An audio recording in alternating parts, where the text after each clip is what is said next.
안녕하십니까. 부동산 신문 읽어주는 공인중개사의 땅사TV 임동상입니다. 매일경제신문의 부동산 파트고요.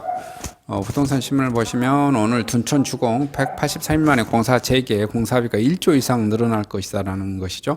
단군 이래 최대 재건축 사업으로 불리는데 물가 상승률 때문에 자재비 인상, 인건비 인상이 큰 것으로 좀 될 것 같고요. 광주광역시도 봐보시면 이게 민간공원 특례 사업 같은 경우 분양가가 계속해서 올라갈 것 같다는 그런 생각이 들어요. 그게 신축은 분양가가 오르고 구축 이미 지어져 있는 아파트들은 시장 공급에 의해서 다급한 사람이 싸게 내놓은 그런 이중 가격 현상이 벌어질 것 같습니다. 덜 오른 구축 살 것 시아파트가 무섭게 더 빠지고 있습니다. 그다음에 먼저 빠진 대구 여기도 왜 시아파트가 더 빠지냐면 시아파트는 그 돈이 불안정해요. 왜냐하면 구축들은 이미 아파트가 사진 지 5년이나 10년 된 것들은 전세가 찾았다든지 월세가 찾아 있다든지 내가 실고차하고 있다든지 이렇게 되는데 신축들은 다 어떤 현상이죠? 아직 이제 잔금 치르려고 하면 잔금이 부족하거나 이런 현상이 벌어진 거예요. 그러니까 가격이 분양가 아래보다 더 떨어질 수도 있고 그러는 겁니다. 그 다음에 손해보고 던지기도 하죠. 잔금 치를 능력 안 된 사람들은 손해보고 던지고 임차인 못 구해서 손해보고 던지고 그런 현상이 벌어집니다. 먼저 빠진 대구 수도권보다 더 빨리 반등할 것. 아직은 이런 얘기 꺼낼 단계는 아니죠. 대구가 먼저 많이 빠졌는데 앞으로도 더 빠질 수도 있습니다. 이거는 좀 앞서 나간 뉴스인 것 같고요. 그 다음에 한국경제신문 한번 봐보겠습니다. 한국경제신문의 부동산 파트인데 툭툭 떨어진 집값에 오피스텔 하락, 매매가 하락 전환하고 있어요. 계속 더 떨어지고 있죠. 자, 지난달 전국 주택 매매 전세가가 14년 8개월 만에 최대 하락하고 있고요. 그 다음에 쭉쭉 떨어지는 집값에 관심이 시들하다는 소식. 지방저가 주택 쓸어담는 군송 3만 명 2채 이상 17조 매입. 이거는 이제 뭐냐면은 주식하고 똑같이 설명할 수 있어요. 지금 부동산 가격이 쭉쭉 빠지고 있잖아요. 제가 보기에는 내년에도 더 빠질 건데, 지금 주식도 쭉쭉쭉 빠지고 있죠. 근데 큰 손들은 주식도 어떻게 한가요? 계속, 사 모으고 있죠. 올 상반기에도 샀고, 올 중반기에도 샀고, 올 하반기에도 살 거고, 내년 상반기에도 살 거고, 내년 하반기에도 계속 떨어지고 있는데 더 사요. 여기 지금 지방 저가 주택 쓸어담는 큰 손들은 임대사업자 하시는 분들, 그러니까 임대사업으로 아파트 예를 1000채, 2000채, 3000채 가지고 있는 사람들은 지금도 매월 어떻게 하겠죠?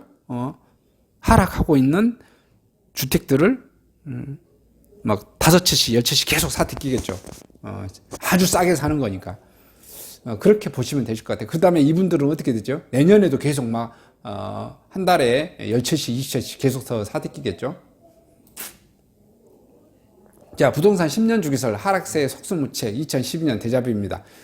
집값 역대급 하락하고 하락률이 2012년 수준입니다. 과거에 강남발, 이번엔 노도강 지택수 위주, 거래 절벽이 더 심해 10년 전 대비 2.5배 줄었습니다. 결과론적으로 끼워 맞추기 믿을 건 못 돼.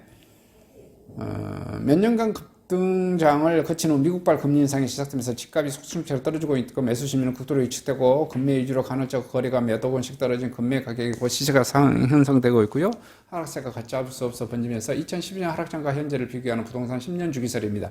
지금 거래되고 있고요. 2008년 리먼브러더스 파산으로 촉발된 금융위기로 국내 부동산 시장은 한동안 침체를 겪다가 침체기 시작장 2012년이었고요.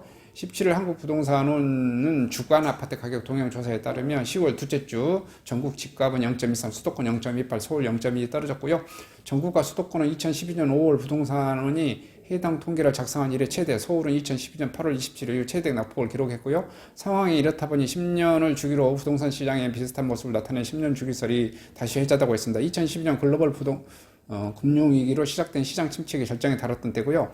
여기에 이명박 정부가 대대적으로 보금자리 주택을 공급하자 집값 하락이 한층 가팔라진 측면이 있고요. 이에 세계적으로 경기 침체가 집행 거품이 꺼졌는데 무리한 대출과 세금 부담으로 실질적 소득이 줄어드는 하수포가 사회적 문제가 되기도 했고요. 상승장 이후 집값 고점 일시에 가격 하락 곡선을 그리는 것이 10년 전과 지금의 비슷한 모습이고 차이는 있다 하더라도 과거에는 하락세가 강남 등지에 뚜렷하게 나타났다만 최근에는 서울 외곽 지역과 수도권 광역 급등 GTX 라인 근방의 수도권이 나타난 점입니다. 금융위기 하락장에서 노무현 정부 때 보불세 부분 강남, 서초, 송파, 목동, 분당, 용인, 평촌으로 관리되던 지역 위주로 하락폭이 컸고요. 2006년 13억 원대 중반이던 서울 강남구 대치동 음마아파트 84 전용 34평은 2012년 8억 원대 초반까지 40%가량 떨어졌습니다. 압구정도 신현대 11자 전용 183제곱미터 2006년 28대 중반에서 28억대 중반에서 2012년 16억 원대 중반으로 약 40% 폭락했고요.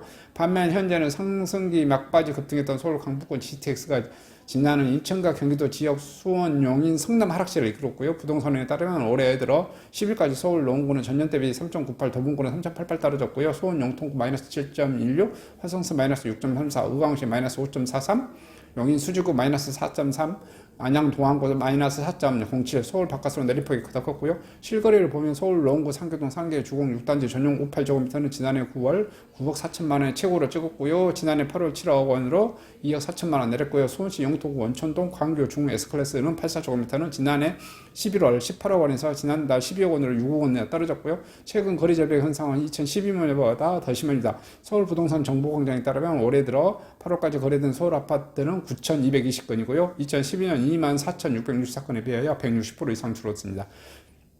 주택시장의 국회간 이축은 금리 인상에 따른 영향이 지배적이고요. 국토유공본이 유동성이 주택시장에 미치는 영향과 시사점에 따르면 글로벌 금융위기 이후 금리와 유동성이 주택시장에 통계적으로 유의미한 영향을 미치는 것으로 나타났습니다. 영국교육과 기준금리가 1포인트 오르며 서울 아파트는 2.1포인트, 수도권은 2.7포인트, 지방은 1.1포인트 하락한 것으로 분석됐습니다. 부동산 시장의 성장기, 성숙기, 쇠퇴기, 천익이, 악화기라는 일종의 사이클을 가진 것은 맞지만 10년 주기설의 합리적 분석이 아니라는 전문가들의 의견이 있고요. 예측 이론이라기보다는 과거의 패턴을 끼워 맞춘 결과론에 가깝다는 것이기도 하고요. 고진석 제2에듀 투자자문 대표는 1997년 외환위기, 2008년 글로벌 금융위기 약 10년 차이가 있다 보니 10년 주기설이 떠도는데 경험적으로 말하는 것이 믿을 만한 게 아니다라며 두 시기를 비교하면 금리가 시장을 통제하는 상인 것은 맞다고 말씀합니다. 이 10년 주기설은 아니더라도 어쨌든 지금 미국이 돈을 너무 많이 풀었죠. 너무 많이 풀어서 그 인플레이 현상이 지금 벌어지고 있는 거예요. 그래서 지금 현재 이러한 고통을 지금 다 당하고 있는 겁니다. 그래서 여기 뭐죠? 물가가 폭등하고 있으니까 이 물가를 잡기 위해서 계속해서 금리를 인상할 거고 그 금리 인상으로 인해서 부동산은 주식은 계속해서 가상 자산이 폭락을 거듭할 것이다. 그래서 내년은 올해도 폭락하지만 내년은 더 폭락할 것이라고 지금 보는 겁니다. 이상 부동산 10년 주기설이 이때든 어느 때든 하락세는 지금 어쨌든 속수무책으로 지금 계속해서 나올 것이다라는 것을 알려드립니다.